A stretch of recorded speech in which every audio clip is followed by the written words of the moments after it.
Hola a todos, ¿cómo están? Bienvenidos al podcast. Esto no es una clase, un día más, una semana más, una lluvia más. Hola, te saludo. Úrsula Martín, yo aquí, Enrique Rodríguez. ¿Cómo están todos? ¿Cómo estás, Úrsula? Todos no lo sé. Yo bien, Bueno, yo aquí ando. ¿cómo están todos? Es una pregunta retórica, siempre, Ya ¿no? lo sé, solo te estoy Claro, claro. molestando. Bien aquí, la verdad es que, ay, ya soy ay, se me trabó la lengua. Ha sido un día extraño hoy, o sea, para mí ha sido raro, ¿no? Lo de mi árbol que se cayó, lo de la computadora que ya me tiene hasta el copete y pues nada, pero en general bien, al menos Es con un, todo esto que ha pasado, estamos de clima fresco. es un lío. Mira, yo no quiero tirar línea a la gente. Ajá. Alguna vez grabé un podcast sobre los fanboys de Mac.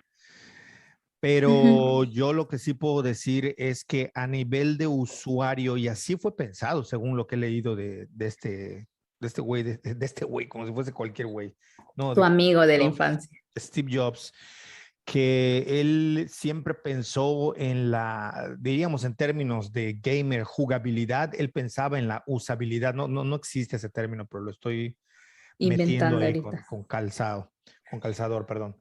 Este, yo creo que para quienes no nos interesa el rollo de la informática, ni estarle moviendo, ni estar haciendo cosas, creo que para la mayoría de las tareas básicas, una Mac es lo más llevadero con el ser humano, desde mi punto de vista. Luego, ok, hemos crecido mucho con Microsoft, Windows.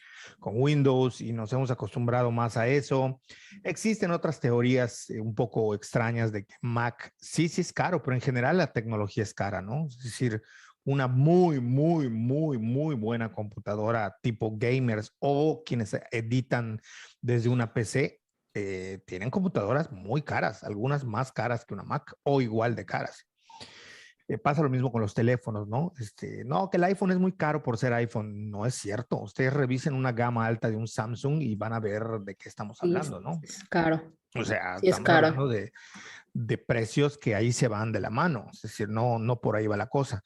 Y en caso de computadora, en mi experiencia personal y la de mucha gente, son computadoras que son muy ágiles, que no suelen trabarse si la usas para algo normal. O sea, no quieras ser editor de la película Apocalipto y usar la Mac más barata porque se te va a trabar. O sea, no entremos Obvio.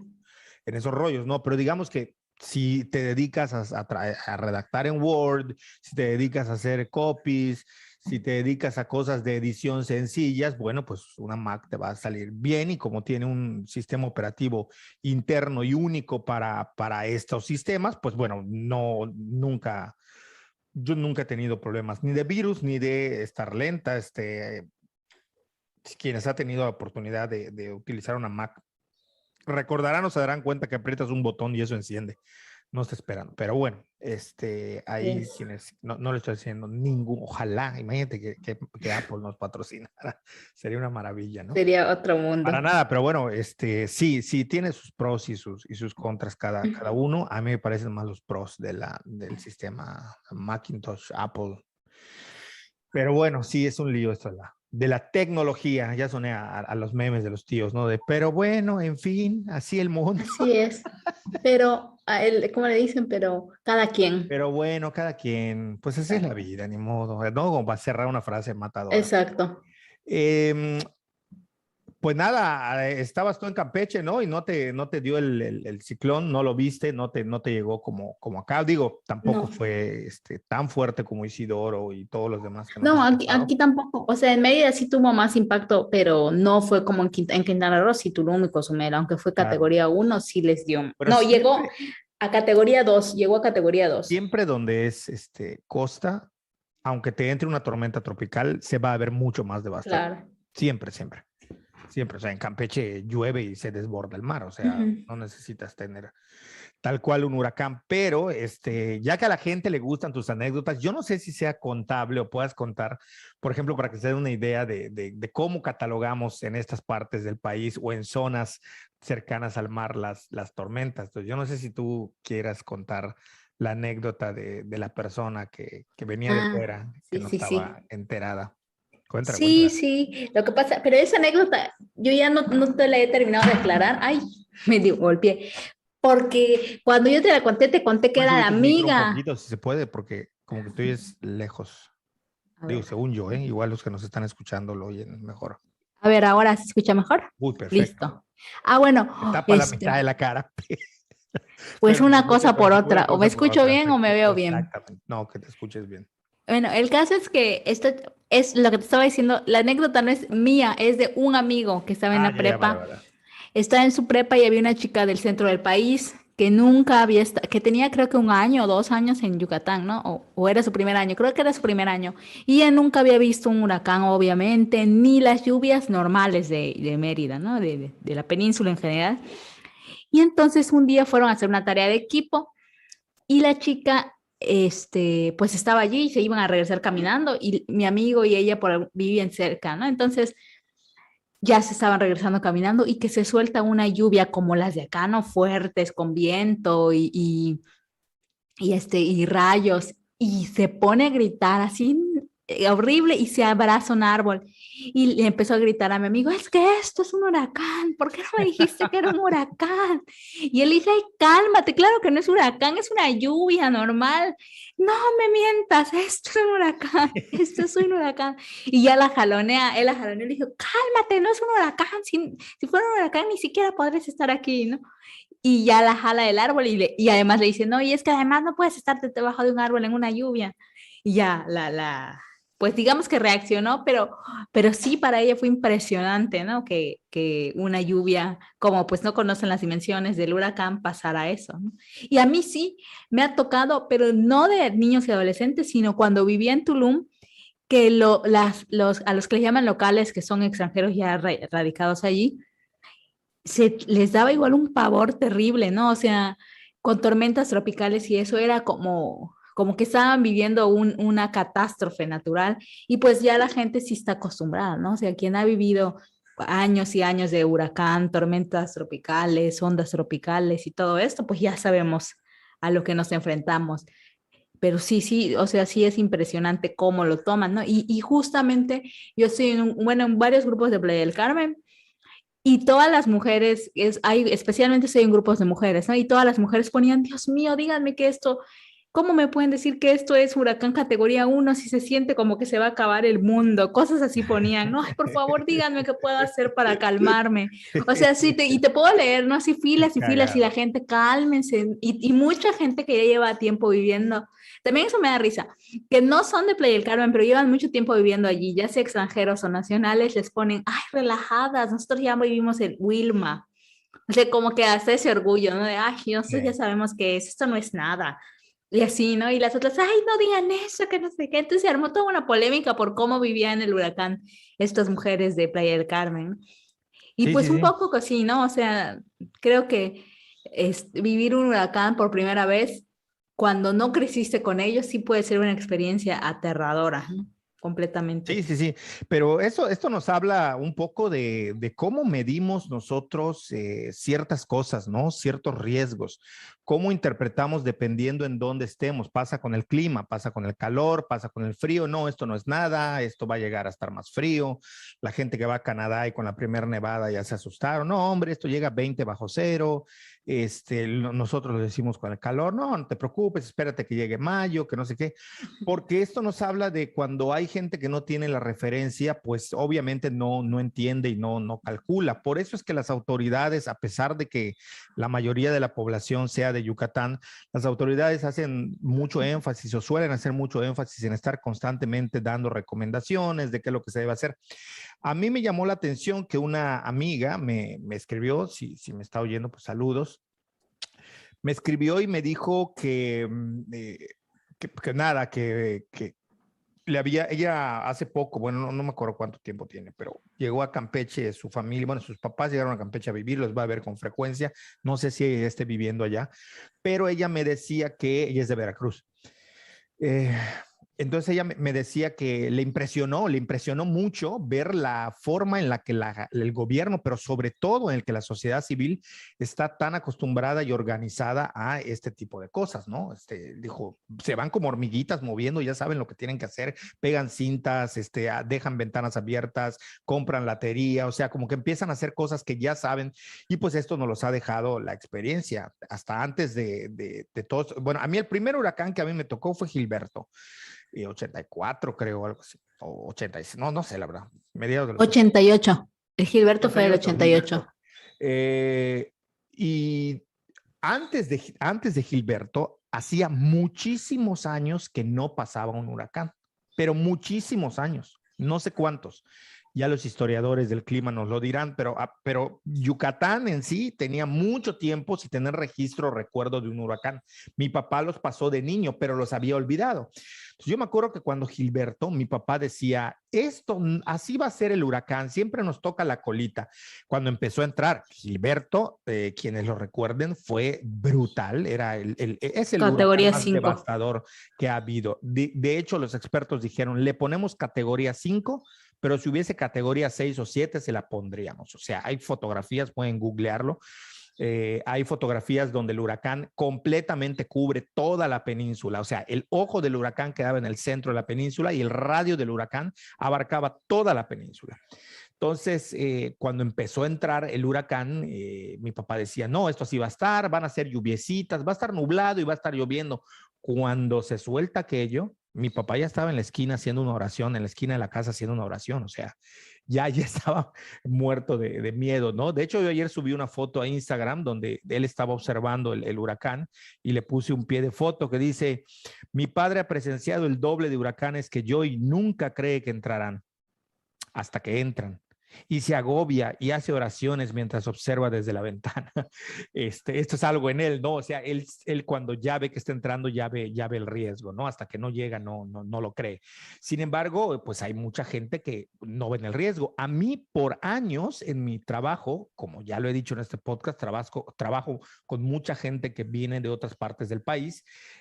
Cuando venía la onda de huracanes, en muchos casos, después de Isidoro, que creo que fue el último que nos pegó duro, habíamos estado o tormentas tropicales o muy cerca, incluso habíamos estado en alerta amarilla y se desviaban y pasaban por otro lado y se burlaban mucho de mí, me decían, no es cierto ese tu cuento de los huracanes, eso no va a entrar, les decía, pero es que no lo digo yo, lo dicen los meteorólogos, o sea, yo estoy diciendo y repitiendo las notas, esa es otra cosa, la gente que no vive en zona de huracán no está acostumbrada, bueno, los que vienen de fuera, y perdón, pero esto así es, no me vaya a salir, ¡ay, xenófobo! No, los que vienen de fuera les vale 3 pitos la prensa local. Seguirán leyendo su jornada, su heraldo de no sé qué lugar del norte, seguirán leyendo eso, pero tarda mucho tiempo para que la gente empiece a preocuparse por la política local, por lo que ocurre localmente, no leen notas locales y supongo yo que en otras partes del país que no sean el centro del país ocurrirá. Es decir, los del norte, lo mismo que estoy diciendo dirán, muy probablemente. Pero la gente que viene de fuera nunca toma ni pela ni les da risa y en el fondo se burlan de los medios de comunicación, en fin, de todo. Entonces no leen la prensa local, o sea, tardan mucho para leer la prensa local. Y entonces no les importa, entonces creen que lo que yo estoy diciendo me lo estoy sacando de la manga y siempre se habían burlado y siempre se habían burlado. Digo, por supuesto que nunca cobraré venganza ni de broma sobre cosas que pueden haber dejado sin pertenencias. Bueno, a ti te botó tu árbol de Chico Zapote. Y en fin, aquí partió muchos árboles, en fin, no voy a hacer burla de eso, pero sí recordar que la gente ve el riesgo de acuerdo a la perspectiva que tiene. Y algo tan sencillo, antes de ya entrar al tema del riesgo y la vulnerabilidad, que es muy interesante. Tú me decías, digo, tú estás muy pendiente de esos datos, que en Yucatán no llueve puede no llover durante mucho tiempo, a diferencia de otros lugares, por ejemplo, Chiapas constantemente está lloviendo y hay gente que viene y me dice, no es que en Yucatán no llueve tanto, es más bien seco, húmedo, pero no llueve. El problema, y ya lo habíamos hablado en alguna ocasión tú y yo, es que cuando llueve caen lo que le llaman en Cuba palos de agua. O sea, es que Sí, son unos aguacerazos. O sea, te llueve 3 días, pero 3 días no para de llover. No contamos el 2020 porque el 2020 nos llovió 6 meses seguidos sin parar. Pero fuera de eso, en Yucatán es verdad que las lluvias o la temporada de lluvias no es que te estén masacrando por meses, pero cuando llueve, esto ha cambiado por el cambio climático. Sí, antes llovía más que ahora, sí, ya me lo sé. El tema es que ahora cuando llueve, te cae 3 días, pero no para de llover y caen unos aguaceros que parecen interminables. Parecía ser que alguien está aventando tinacos rotoplas sobre tu casa llenos de agua. Y esto es complicado, ¿no? Para alguien que no está acostumbrado a este tipo de aguas. Bueno, aquí estuvo con nosotros nuestro buen amigo César, que él, es decir, estuvo en 2 podcasts, por cierto, queda pendiente otra invitación a ver si quiere platicar de algún tema. Él decía cuando estaba lloviendo el año pasado, ¿esto es normal? O sea, yo sabía que llovía, pero esto es normal. Dije, bueno, exactamente. así a este grado no es normal. Que esté lloviendo 5 o 6 meses sin parar, no, por supuesto que no es normal. Provocó los daños que causó, pero en fin, a lo que voy es que dependiendo de cómo midas las cosas, puse el ejemplo de tu amiga, puse el ejemplo de mi papá, a mí me tocó, por ejemplo, en una ocasión que en trabajo de campo estaba yo con mi primer trabajo de campo en la facultad, estaba yo con unos amigos y cayó un aguacero y estábamos haciendo una entrevista a unas personas en grupo y empezó a llover, pero empezó a llover muy duro. La casa donde nos estábamos quedando no estaba muy lejos del lugar donde estábamos haciendo la entrevista, pero sí eran unas 4 o 5 calles que había que avanzar y pues era un poblado, era un área rural y estaba cayendo un torrencial aguacero y decidimos correr. Entonces yo les dije, vamos a correr, pues nos vamos a mojar, pero bueno, tenemos que llegar, o sea, lleguemos lo más pronto posible. Ellos eran de fuera todos, no entendieron por qué dije vamos a correr, si de todas maneras nos íbamos a mojar. Y después ocurrió algo que tampoco entendieron y después me tuve que desquitar con ellos con mucha molestia, porque empezamos a correr y cuando empiezan a caer los rayos, la ocurrencia de ellos fue todos irse, o sea, imagínense un aguacero donde no escuchas del ruido que hace el agua lo que te dice la persona. Y yo lo que veo es que volteo a ver y todos se meten debajo del árbol más grande que encontraron y más solitario en todo el monte. Y entonces yo voy desesperado y les empiezo a decir que nos vayamos y ellos, no, aquí no nos mojamos tanto, vámonos, idiotas. Y yo gritaba, nos vamos a morir, porque no les podía explicar por qué. Nos vamos. Y ellos más se reían, ja, ja, ja, nos vamos a morir, nos vamos a morir, les decía, nos vamos a morir. Y en una de esas cae un rayo muy cerca y entonces ahí dije, yo me voy corriendo y estos me siguieron como acto reflejo y se fueron atrás de mí. Cuando llegamos a la casa, ahí empezó la regaño cagotiza de mi parte porque les dije que corramos, no porque no nos vayamos a mojar, para avanzar más rápido y evitar cualquier peligro de rayo y que me siguieran para que yo tratase de ir, no sé, donde no había cables, por debajo de alguna estructura y ustedes se fueron abajo de un árbol que es el peor lugar para esconderse y ya estando en el árbol, como ustedes no me escuchaban, no les podía yo explicar por qué eso era muy peligroso. Entonces, este tipo de conocimientos que tenemos de acuerdo al lugar donde nacimos, de acuerdo a la temperatura, al clima, a la lluvia y demás, que otros no tienen, así como mucha gente, la primera vez que yo estuve en un lugar donde nevó y donde luego hubo hielo, yo me estuve cayendo y rompiendo la madre todo el rato, me resbalaba y me golpeaba, porque yo no sabía que se congelaba y se formaba hielo y que patinabas, y no sabía que había que usar zapatos especiales, no sabía que había, o sea, muchas cosas no sabía, como quien va a un lugar muy caluroso, por ejemplo, me tocó ir a otro lugar, hablo de lugares secos en el norte del país, y yo pensé que podría aguantar caminando hasta un lugar, a un monte, y no, te puede dar un golpe de calor, te puede, en fin, muchas cosas que no sabemos. Y este tipo de anécdotas nos recuerdan que hay una serie de conocimientos, pero sobre todo que debemos entender cuál es la visión que tiene la gente y que construye sobre el riesgo. Mi papá me dijo, nosotros en nuestra casita de paja nos pasaron muchos huracanes y nunca lo tumbó. Qué cosa tan maravillosa, decía, qué cosa de la vida, de la suerte, de Dios. Bueno, él cree en Dios, cree mucho en Dios. Y decía esto, que eso está mal, ¿eh? No es creer mucho en Dios, o crees o no crees, no hay absoluto, o sea, no hay como, es un absoluto, es el absoluto del absoluto. Mi papá cree en Dios, punto. Y entonces empezó el tema de cómo analizamos nosotros el riesgo. Y a mí me parece que eso es muy importante, sobre todo cuando hay toma de decisiones. Pienso, por ejemplo, en gente que se va a vivir a las riberas de un río, ¿no? Que se desborda, o Campeche, que la gente durante mucho tiempo ha vivido enfrente del mar. Y esto nos lleva no solo al riesgo, sino a entender la vulnerabilidad. Yo tuve el gusto, el honor de dirigir una tesis que era sobre justamente cómo en Tigre Grande, una localidad de Sucacap, una población fue a construir, a pesar de que sabían que tras Isidoro eso no es que se inundaba, es que se volvía una laguna. Volvieron a construir ahí a pesar de que las autoridades les decían que no. Y esto tiene que ver con cómo la sociedad, la gente, percibe los riesgos, se vuelve vulnerable o no entiende o ven de otra manera la vulnerabilidad, pero sobre todo que hay una decisión racional cuando tú sopesas y estás en una situación ya de crisis y de vulnerabilidad, en este caso económica, porque no tienes un hogar, porque no tienes dónde estar, decidir a veces correr esos riesgos para el momento inmediato resulta una mejor respuesta que otra. Entonces, no sé cómo lo ves. No, no, sí, sí, otra vez me está dando la lengua a la traba. Oh, me choca. El tema de los huracanes y en general todo lo que podemos reflexionar en torno a esto sí que me hace pensar en el riesgo, en la vulnerabilidad y en una frase que estuvo muy trillada, que a mí no me gusta porque me parece que, no sé cómo decir, que es inexacta, ¿no? Pero que sobre todo yo la escuché como en el 2010, 11, 12, 13 en el contexto de ciencias sociales, ¿no? Que los desastres no son naturales, ¿no?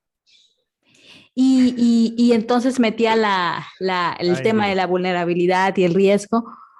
¿Y por qué pienso que no es exacta? ¿O por qué creo que no es exacta, tan exacta? Porque dicen, bueno, es que fenómenos meteorológicos han existido siempre, ¿no? Y si no existiéramos nosotros, no habrían desastres. O sea, plantear un escenario así me parece como casi pachamamista, ¿no? Empezando Sí, por eso. O sea, porque hay que entender que cuando dicen los desastres no son naturales, alejan a los seres humanos de la naturaleza. sí, Y la naturaleza no tiene, claro, nosotros somos parte de la naturaleza, pertenecemos al reino animal. Por lo tanto, lo que nosotros hagamos es naturaleza. Nosotros modificamos nuestro entorno como otros miembros del reino animal modifican su entorno. En ese sentido, mi casa de fraccionamiento, de blog, de lo que sea, es natural porque está realizada por un ser que pertenece a la naturaleza, al reino animal. Yo así lo veo. Entonces, me parece, déjame que porque estoy inspirada en esa parte. Me parece que justo esta postura que parece buena ondita y que parece que da una perspectiva de análisis, cae en un antropocentrismo terrible y brutal. en un entender que el ser humano no es natural, es otra cosa que no es natural. Y somos básicamente seres pertenecientes a la naturaleza. Y si a alguien no le gusta lo que digo, pues que no me escuche. No es cierto, sigan escuchando. No, Pero pues lo si no pongan en los quieren, ¿no? O comentarios sea, pero entonces, esto por una parte, y conforme ha pasado el tiempo, yo sí decía cuando escuchaba las primeras veces esa frase, decía, sí, a fuerzas, claro, porque nosotros construimos el riesgo, porque nos colocamos construimos asentamientos urbanos en zonas peligrosas o cosas así, pero luego dije, contra, somos seres pertenecemos al reino animal y somos naturaleza, nos le guste o no nos guste. Entonces, lo que hagamos es parte de modificar la naturaleza de la que somos parte.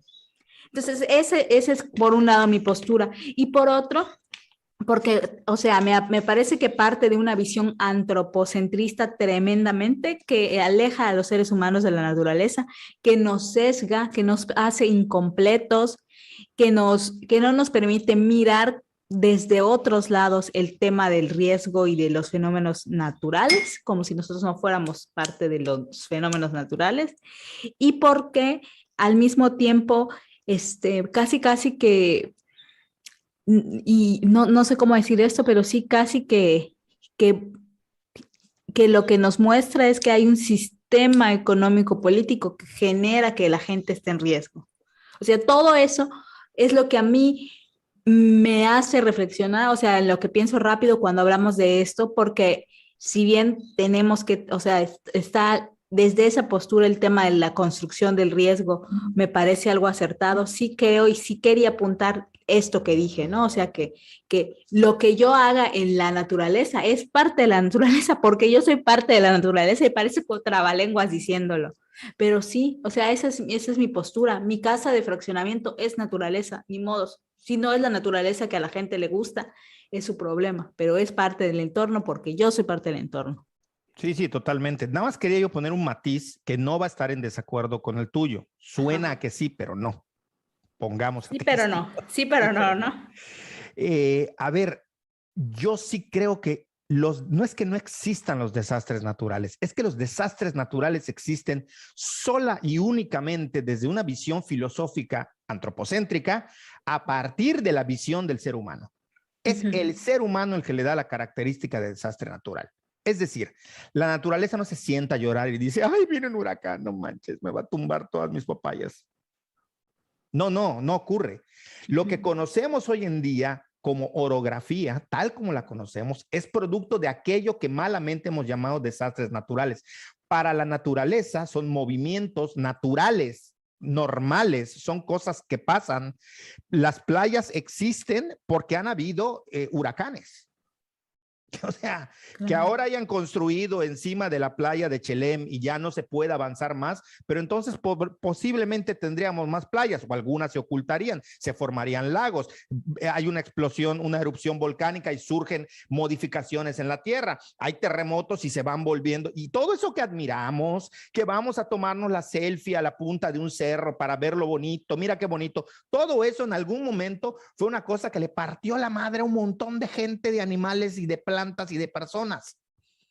Entonces, desde el punto de vista de la naturaleza, no existe algo como, ay, la naturaleza llora, la naturaleza. No, no, no, la naturaleza está normal, o sea, no tiene esta visión ni esta conciencia. O sea, así como decimos, hasta que no venga un ovni y me diga, hola, soy un extraterrestre, vine a hablar, pues hasta que la naturaleza no me escriba o me diga o le dicte a alguien de manera fidedigna qué es lo que siente, pues entonces todo será una interpretación y Por estaremos en este supuesto. pachamamismo. Entonces, los desastres naturales sí existen, pero solamente desde la dimensión humana, antropocéntrica. Es para el humano para quien esto se vuelve una tragedia, que se inunde, que pierda cosechas, que haga una cosa, que corra, que vaya a un albergue, que se quede gente que fallezca desgraciadamente o gente que se enferma. Solamente desde la dimensión humana existe la parte trágica. Es decir, cuando hablo de la dimensión humana, es el ser humano el que le dota de este sentido trágico al hecho o al suceso. Los gringos, por ejemplo, le llaman a los desastres naturales acts of God, es decir, hechos de Dios. Y metámonos a investigar por qué es que esta sociedad le denomina de esta manera a los desastres naturales. Pero sí existe como esta idea bueno, antes preguntémosle a los arqueólogos, ¿qué pasaba con los mayas prehispánicos? ¿Qué pasaba con los grupos prehispánicos, no solamente mayas? O sea, a ellos no les ocurrían desastres naturales, no estaban vulnerables, no les ocurrían cosas, o sea, no todo va a ser siempre culpa del neoliberalismo que transgrede y hace que la gente se quede a las riberas de un río. A mí me tocó, creo que te conté alguna vez que, no sé si, bueno, no sé, no me acuerdo, o lo conté aquí, yo olvido, perdonen si todo el tiempo estoy repitiendo que si conté, que si no conté, que si aquí, pues, todo el tiempo lo hago porque se me olvida, desde toda la vida, ay, porque ya estás viejo, eso se llama edad, no, no, no, se llama pendejismo mío, que desde toda la vida he sido así y soy un despistado y olvido lo que cuento, pero bueno, ya se me olvidó, así de cabrón estoy, o sea, ya se me olvidó lo que tenía que decir. Está buenísimo. No, ibas a decir algo de, no sé, terminar cero hecho de Dios y empezaste como a darte vueltas sobre lo que ibas a decir, es cierto, y no, al final ni siquiera te Sí, yo puedo dar mismo, o sea, pista la de lo gente me que... critica, ay, te rompes ahora, solo luego das vueltas. Yo mismo me doy vueltas y me interrumpo y me autosaboteo hablando, o sea, ese grado llega a mi mente.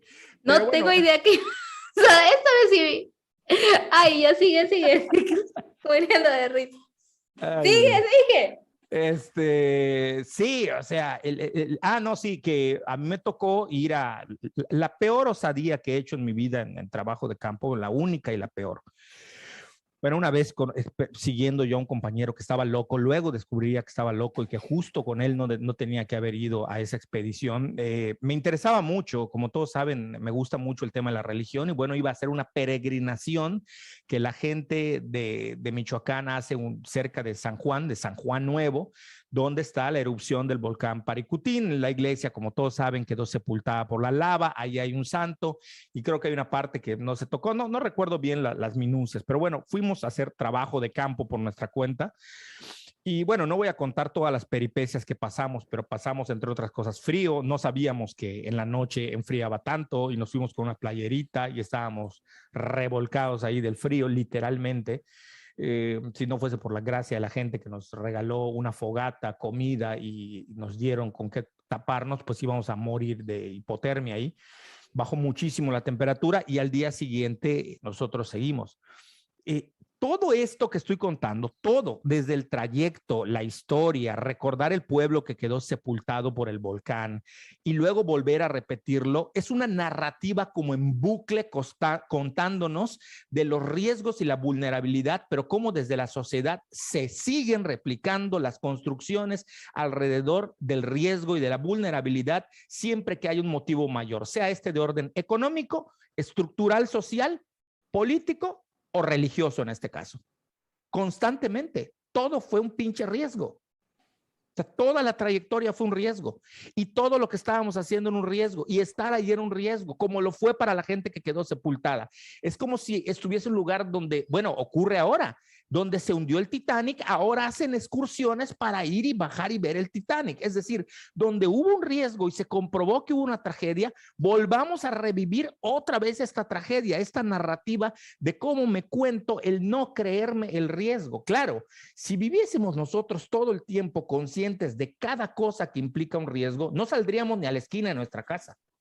No, no, Porque no. esto es llevarlo al extremo, pero lo que sí es necesario apuntar, como tú bien decías, y espero poder recolectar bien esa idea, que la gente al final de cuentas no es nada más, ahorita voy a hacer, después voy a hacer si no me voy a enredar, no es nada más la cuestión política, la marginación, el neoliberalismo, sí lo es, no se está enclavando en otro, sí lo es, pero también existe esta otra parte de cómo socialmente construimos la idea del riesgo. Y para la gente se tiene esta idea de que a mí eso nunca me va a pasar. Cuando se habla, por ejemplo, de países donde existe la pena de muerte, uno dice, bueno, pero eso no ha ayudado a disminuir los delitos. Claro, porque el que mata, el que roba no cree que no va a matar. Y cuando mata, cree que no va a entrar a la cárcel. Y cuando entra a la cárcel, cree que a él no lo van a matar. Por eso es que la gente vive en el riesgo, porque nadie vive creyendo que nos va a pasar, que tú vas a ser la persona a la que te va a pasar. Y me parece que esto es muy importante. Aquí va el paréntesis que quería hacer. No tenemos por qué hacerlo, pero sí creo que en la medida en la que la gente, la gente que tiene, nos hace el favor de suscribirse y nos hace el favor de escucharnos, creo que debemos explicar de vez en vez de qué va este podcast. Es decir, mucha gente nos ha preguntado, bueno, pero ¿por qué no lo hacen más con más teorías? Se quedaron cortos, no avanzaron en eso. Otra gente, no, pero ustedes siempre hablan de cosas. La idea de este podcast es de hablar de cosas que en la medida que a nosotros nos sean posibles, abarquen la mayoría de la gente que se pueda. Es decir, que esto lo puede escuchar la mayor cantidad de gente y que no les parezca, no te veo, Úrsula, y entonces pierdo el hilo. Que sea que soy. Estoy tratando de dialogar contigo, entonces te escondes atrás. Para quienes nos están escuchando, ella se esconde atrás de un micrófono Yeti que está casi de la mitad del tamaño de su cabeza, entonces se esconde y literalmente no la veo. Entonces, pero no me había escondido, justo estaba concentrada viéndote, pero creo que eso hizo que me ponga aquí. No es que intencionalmente me escondí así. No te veía y dije, no, ¿con quién? No, perdí Dale, ya sigue. se me fue la onda lo que estaba diciendo. No, estabas explicando de qué va este podcast. Sí, eso estabas diciendo. A ver, un poco la intención es que los temas que tratemos, por eso se llama Esto no es una clase, por eso empezó así, porque yo no quiero venir aquí a hablar de cosas citando a 20,000 sociólogos en un lenguaje en el que nadie entienda. O sea, yo quiero que esto lo pueda escuchar mi tía, lo pueda escuchar mi mamá, lo pueda escuchar el vecino, pero también que lo pueda escuchar algún colega y que puedan decir, oye, es una charla. Es como cuando vas a un bar o vas a un restaurante y te pones a platicar con alguien. Bueno, de repente se te va la pinza y profundizas un poquito más y la persona te dice, oye, pero ¿qué quieres decir con eso? Y vuelves para atrás y explicas. Esa es la idea, uno. Y dos, aquí no venimos a hablar de lo que ya se habla, porque eso es populismo y no hay nada que yo aborrezca más que el populismo. Es decir, que si ya sabemos que hay cosas que el gobierno hace mal, que la iniciativa privada hace mal, como fue en el podcast pasado, pues tratemos de dialogar y pues dialogar es intercambio de ideas que construyen conocimiento. Eso es dialogar. Estar habloteando de lo mismo todo el tiempo y estando de acuerdo con todo, ¿a mí de qué me sirve venir este podcast a decir, ay, sí, es que las empresas están arrasando con toda la naturaleza, es que las empresas y el mecanismo neoliberal están destruyendo a las sociedades? Ya lo sabemos, no lo estoy negando, estoy de acuerdo, pero no se construye diálogo. Tampoco es que estemos jugando al abogado del diablo. Aquí lo que sí tratamos es de hablar siempre que tengamos datos. Ustedes vayan y revisen cómo hubo una tala de Caso Harinas. Está en las notas de los periódicos en Google, en la Riviera Maya, en Cancún. No lo estamos inventando. O sea, todo lo que ha hecho Grupo Xcaret, ahí está. O sea, es tratar de construir un diálogo. No es que estemos apoyando, lo digo por el podcast pasado, no es que estemos apoyando a un lado o a otro, sino que estamos tratando de ver los entresijos. Entonces, allí donde todo está hablando, tratamos de ver de qué manera se puede matizar. Y en este caso, si nos quedamos así, pues entonces hablemos en un podcast que dure 10 minutos nada más, donde no aportemos nada, diciendo, ay, los desastres naturales joden, y joden porque entonces la política y los gobiernos marginan gente y los mandan, que sí, ya lo sabemos, pero aún así se sigue muriendo gente en países de primer mundo. O sea, en Italia se ha desbordado 300 veces los canales que tienen, como en Holanda, como la nieve ha sepultado lugares que no pensaban que iba a pasar, precisamente porque desde la dimensión humana se le da este desastre natural. Entonces, un poquito por ahí va la cosa. No estoy molesto. Estoy hablando de manera enfática, de manera vehemente. Y eso es lo que ocurre, ¿no? No, yo no digo por ti, tú ya me conoces, lo digo por la gente que nos pueda estar escuchando.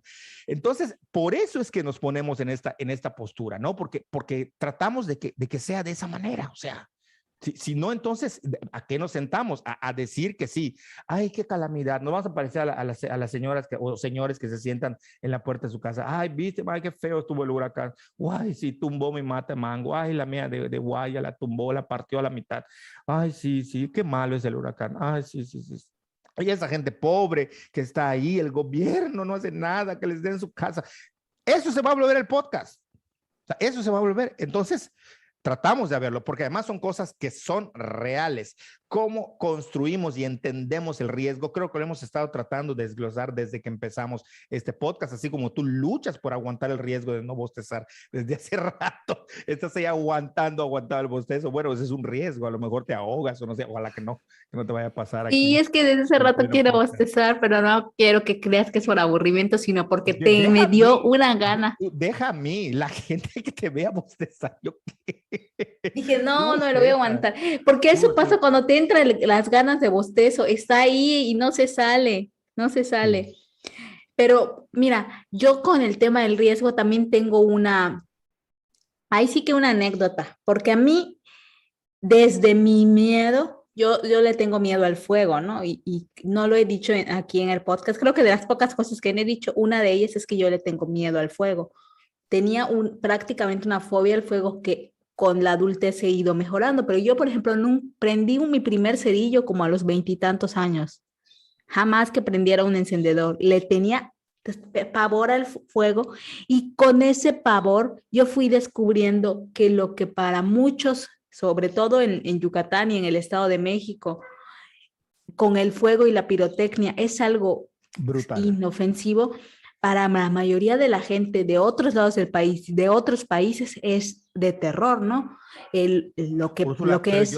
pero yo no diría, perdón, yo no diría inofensivo, yo diría que la gente que vive, y lo digo porque tuve también el gusto y el honor Ujú. de darle clase a una chica que es Tultepec, Ajá, el creo que sí. lugar donde más pirotecnia se hace. Ella tenía un dicho que puso una vez en su ensayo, que era en Tultepec, no todos somos coheteros, pero sí todos sabemos hacer cohetes voladores en Yucatán. Ujú. Y yo sí creo que ahí hay una visión del riesgo sobre lo que se hace, como cualquier otro, como el que se avienta desde un parapente. Yo creo que sí hay una visión social muy diferente. Es otro parámetro. Sí, sí. Entonces yo en eso pienso, ¿no? Por ejemplo, y aquí se ve, pues Jalacho, que es la meca de la pirotecnia de la península.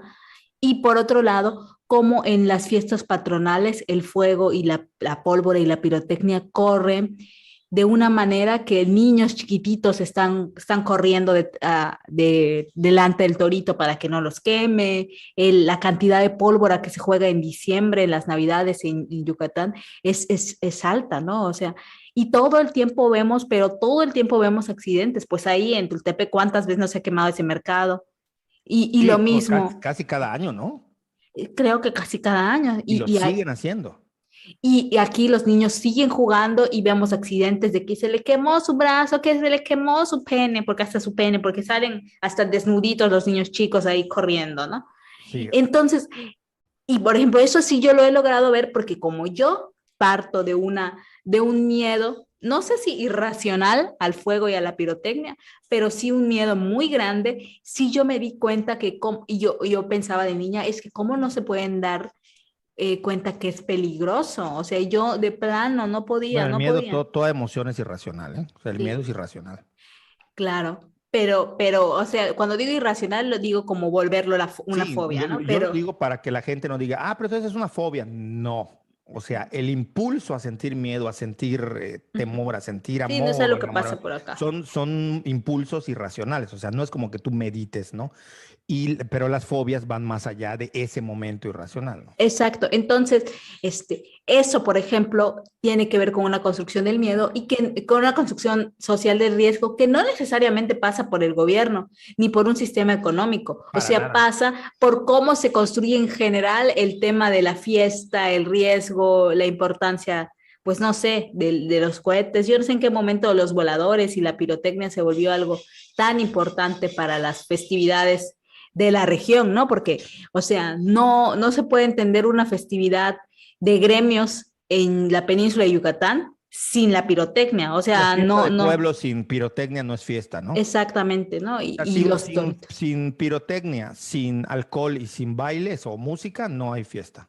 Exactamente. Entonces, sí, cómo se construye eso? Yo digo, y no necesariamente tiene un matiz político o económico.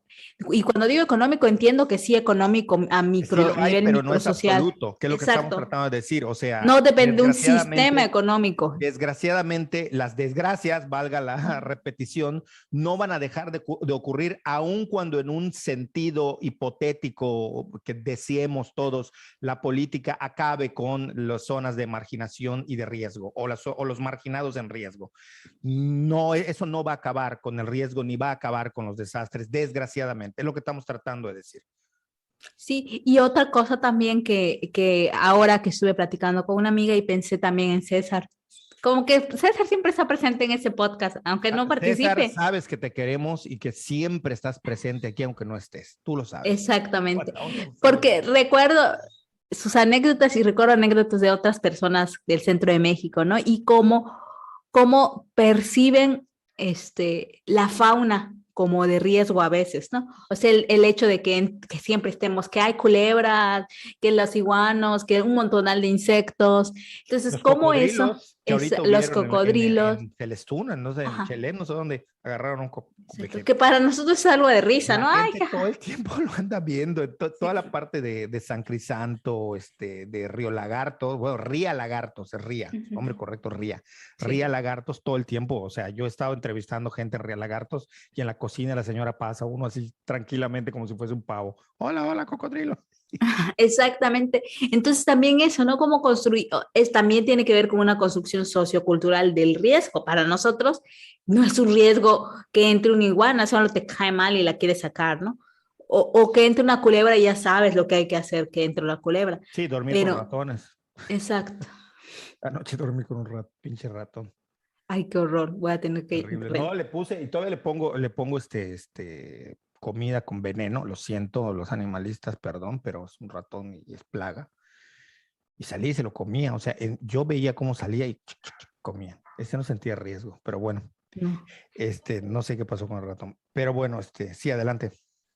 Ah, bueno, eso, ¿no? O sea, Los ante animales, ¿no? nuestro entorno, ajá, construimos la idea del riesgo. Al final, para nosotros no es de riesgo, pues saber que estén ese tipo de animales, sabemos qué hacer y aunque Y les tengamos un pequeño miedo, es algo con lo que vivimos y eso tiene que ver con lo que tú dices, es con algo que vivimos todos los días, que normalizamos, aunque esa palabra no me gusta porque está metida con todo lo que sí, sí, hablan sí.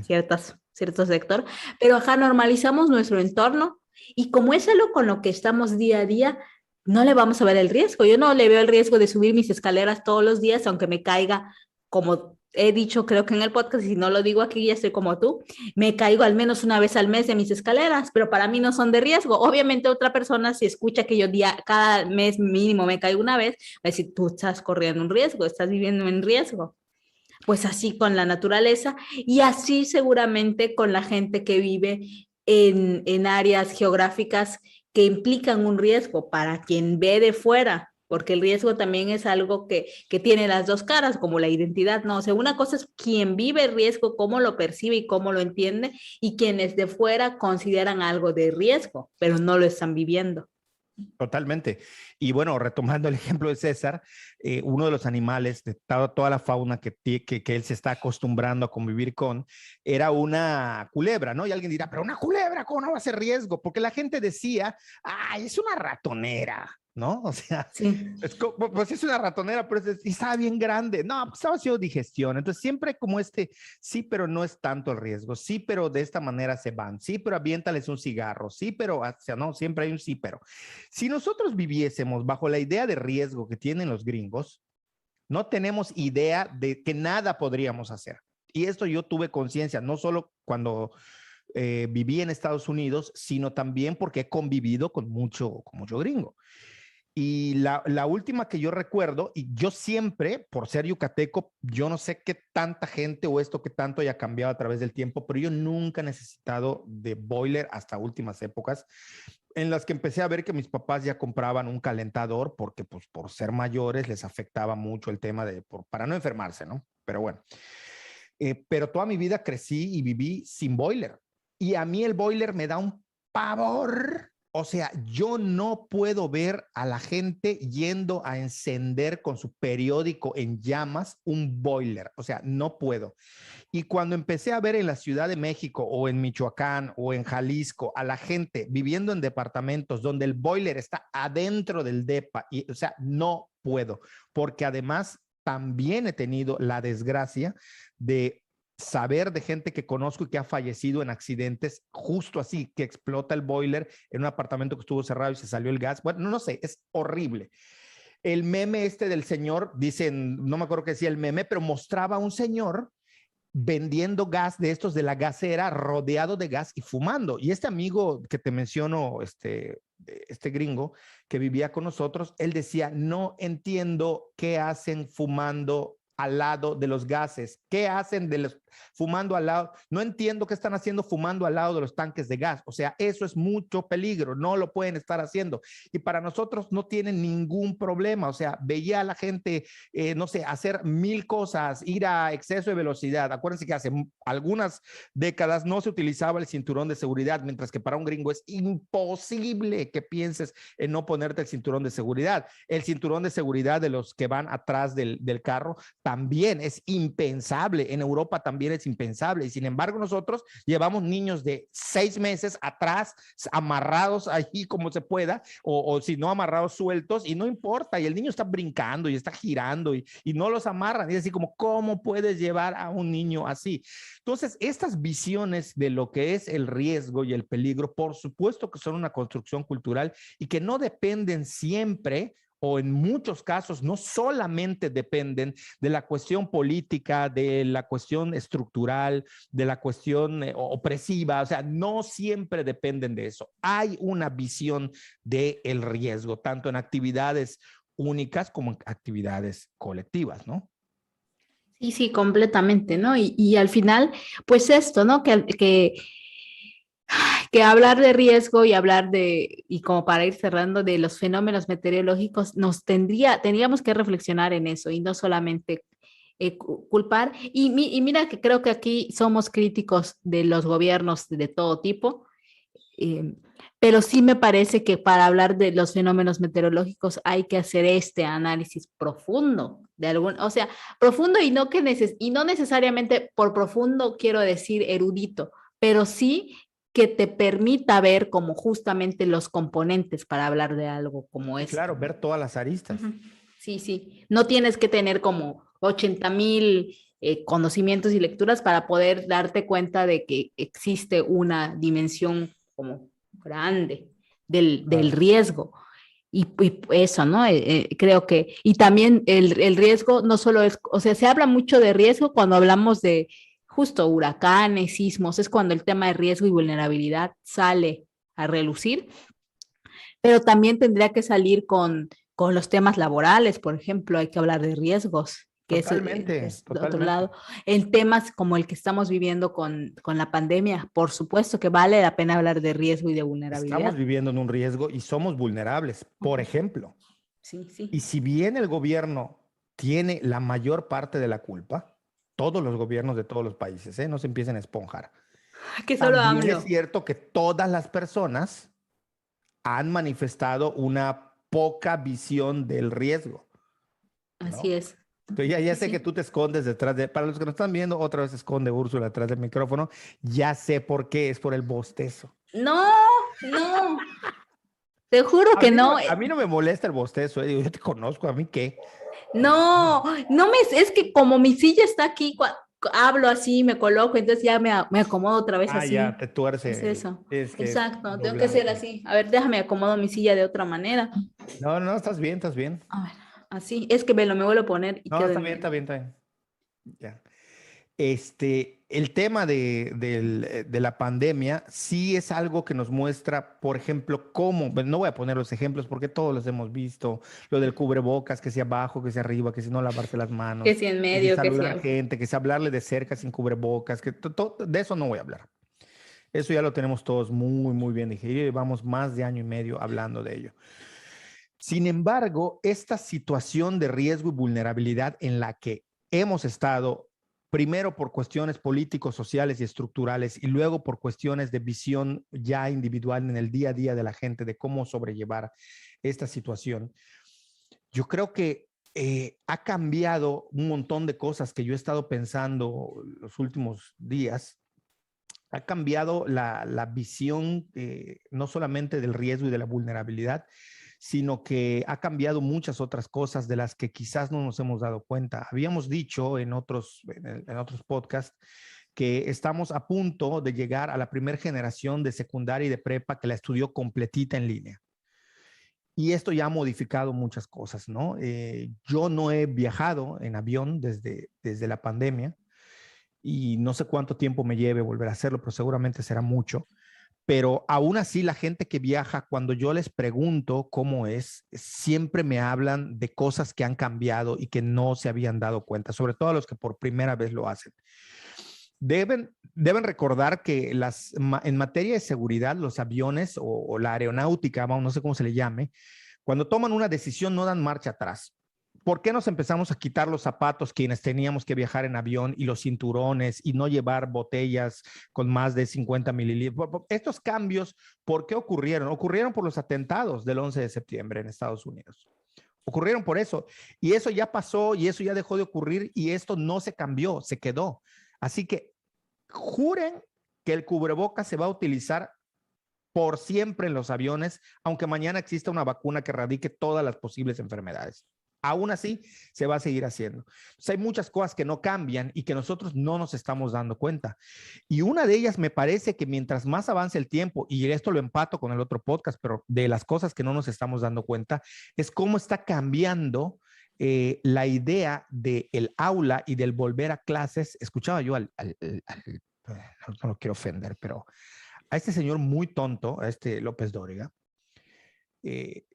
¿cómo está hablando? Es que los niños sí quieren volver. ¿Dónde lo sabes? Primero que nada, díganme si hay una encuesta infantil que diga que los niños se les está volviendo, o sea, sí quieren ir a clases, ¿no? Sí, que hay gente que quiere volver, sí, que hay padres que quieren volver. Creo que hay más padres que quieren mandar a sus hijos a clases que niños que quieran volver. Pero sí, sé que existen niños que no tienen ni idea de qué es una escuela y que les han contado historias o que solo estudiaron 2 o 3 años y tienen ganas de ir al recreo, de correr y sí hay.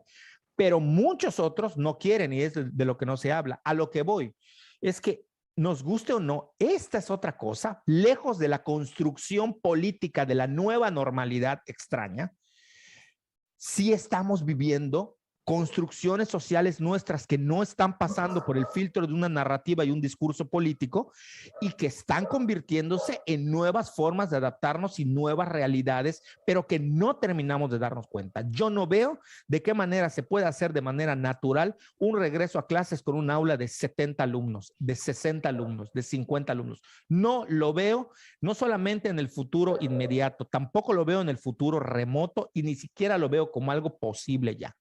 Las reuniones de trabajo, las juntas, y alguien va a decir por ahí, no, pero es que yo conozco una empresa que sí lo hace. No, estoy hablando de todo, del mundo globalmente, cómo ha cambiado. El tema de los saludos, por ejemplo. O sea, en televisión y en internet se nos vende una idea de que no ha cambiado. Muchos veo que cada vez más saludan de puños. Yo como nunca he tenido ningún interés en ver qué hace la gente más que lo que está inmediatamente ahí.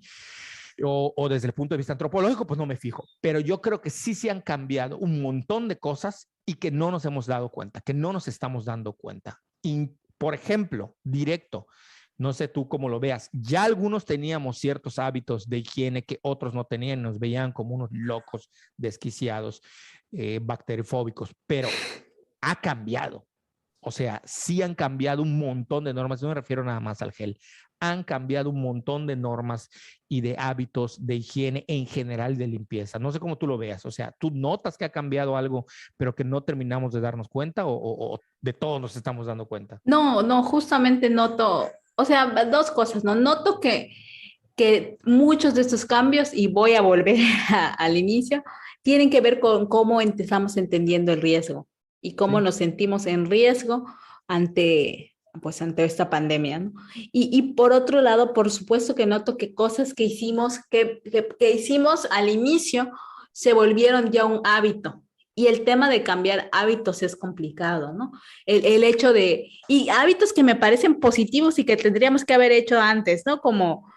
Es complicado, paréntesis, porque una vez que rompes un hábito, adquieres otro, y cuando adquieres el otro, muy difícilmente vuelves para atrás. Sí, el tema de lavar lo que traes a tu casa, ¿no? Eso, o sea, no, realmente, ¿quién lo hacía? Yo la única cosa que lavaba era mi latería, porque no recuerdo muy bien cómo está el show, exacto, entonces yo lavaba la latería antes de usarla, es la única. De resto, mis cereales, mis cosas así, no las lavaba. No, yo sí lavaba verduras, por ejemplo. Ah, sí, no, o sea, lo que vas a comer, sí, pero por ejemplo, las cajas de cereal, que si traje detergente y lavo la bolsa, o sea, esas cosas yo no las hacía. Y que lo que está interesante aquí es que ya, a mí, o sea, lógicamente a mí me parecía un poco loco, por no decir otra palabra, que te pudieras contagiar de COVID-19 agarrando una caja en el súper, ¿no? Ya se me hacía a mí como complicado porque decía, bueno, es que tiene que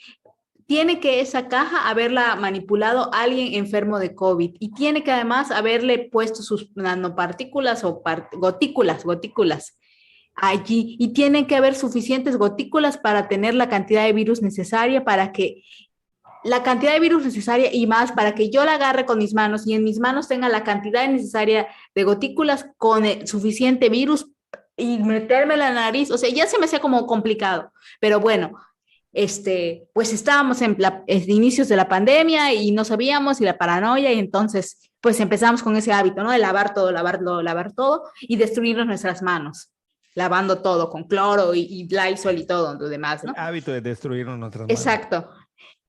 Y conforme ha pasado, pues justo la investigación del tema del contagio y todo eso, pues sabemos, en ese momento sabemos que contagiarnos por contacto de objetos es prácticamente imposible. O sea, es una probabilidad, es más seguro que un perro te muerda la cabeza y te coma el cerebro, casi, casi que te contagies Perro por, zombie.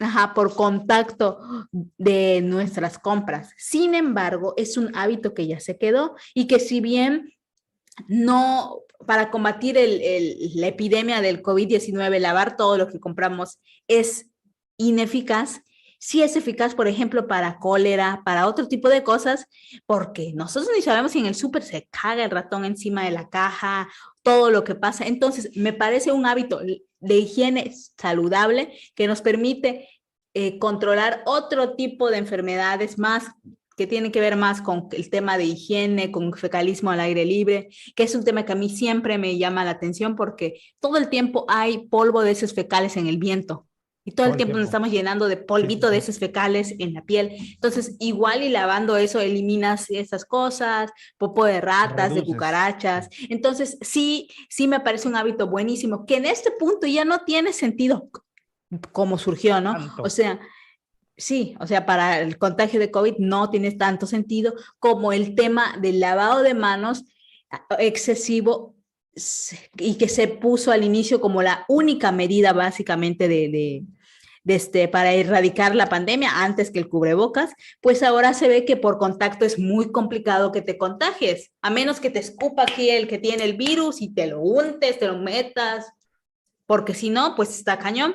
Sin embargo, también lavarnos las manos, si bien quizás para COVID no es la medida más eficaz, sí para cólera de nuevo, sí para enfermedades estomacales que tenemos un montón, sí para muchas cosas. Y es cierto que no nos lavábamos las manos tanto como nos marcó al inicio, ¿no? Que al menos, no sé, unas 5 o 6 veces por hora y tú estabas allá y aprendiendo además la técnica correcta de lavado de manos, ¿no? Y que surgieron muchas cosas, como por ejemplo, si cantas el coro completo, si pones el coro completo de Selena de Como la Flor, es el tiempo que tienes que lavarte las manos, que ahí estás tú cantando como la flor, con tanto amor, y así Ahora, hay que haciéndote. decir que esa técnica es la más correcta para lavarse las manos, ¿eh?